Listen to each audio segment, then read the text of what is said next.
नमस्कार दोस्तों, सबसे पहले हम एक कल्पना करते हैं, ठीक है।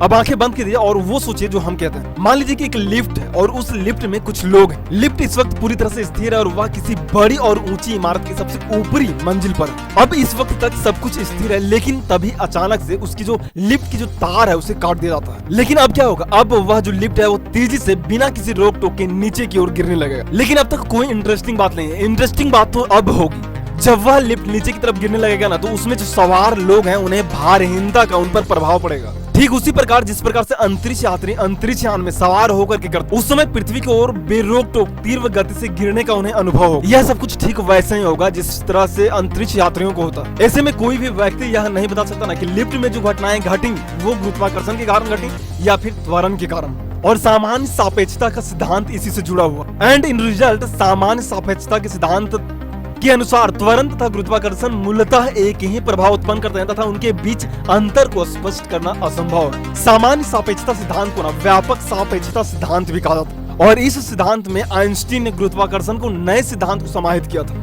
इस सिद्धांत ने न्यूटन के अचर समय तथा अचर ब्रह्मांड की जो संकल्पनाएं थे उनको समाप्त कर दिया। एंड कुछ जो साइंटिस्ट हैं उनके अनुसार यह सिद्धांत सर्वोत्कृष्ट सर्वकालीन महानतम बौद्धिक उपलब्धि। देखो, दरअसल बात यह है ना कि इस सिद्धांत का प्रभाव ब्रह्मांडीय स्तर पर बहुत व्यापक होता है। सामान्य तौर पर क्या होता है ना कि हम पृथ्वी पर आवास करते हैं, ठीक है, जिसके कारण हम यूक्लिड की जो ज्योमेट्री यानी कि जो ज्योमेट्री को हम मानते हैं और उसका प्रयोग करते आए हैं उसे सत्य मान लेते हैं। परंतु दीर्घ काल में यह सर्वथा पूरी तरह से असत्य था यानी कि मिथ्या था और हम पृथ्वी पर अपने अनुभवों के कारण ही यूक्लिड की ज्योमेट्री को सत्य मान। लेकिन यह पूरे ब्रह्मांड पे लागू नहीं हो और सामान्य सापेक्षता सिद्धांत यूक्लिड की ज्योमेट्री से भिन्न ज्योमेट्री को पूरी तरह से अपनाती और इसलिए सामान्य सापेक्षता सिद्धांत को समझना आशा से कुछ ज्यादा ही चुनौतीपूर्ण लगता है। अब इसे थोड़ा और डिटेल से समझते हैं। सामान्य सापेक्षता का जो सिद्धांत है ना, समतुल्यता के नियम पर पूरी तरह से बेस्ड है, जिसे इक्विवेलेंस प्रिंसिपल कहते हैं और यह गुरुत्वाकर्षण बल प्रकाश के ही वेग से गतिमान है। समतुल्यता के नियम को दर्शाने के लिए कल्पना कीजिए कि भौतिकी से संबंधित प्रयोग के लिए पृथ्वी पर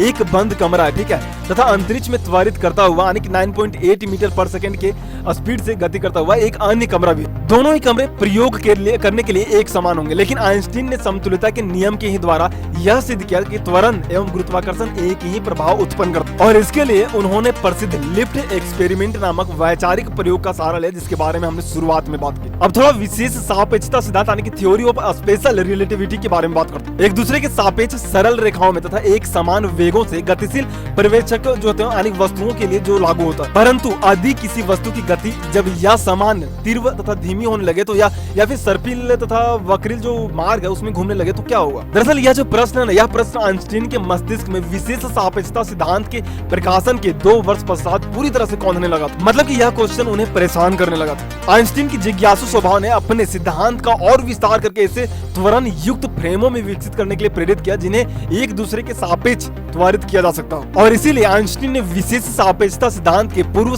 जो मान्यताएं थे उनको कायम रखते हुए तथा त्वरित गति को समाहित करते हुए सामान्य सापेक्षता सिद्धांत यानी कि थ्योरी ऑफ जनरल रिलेटिविटी को वर्ष 1916 में German year book of physics में प्रकाशित करवाया।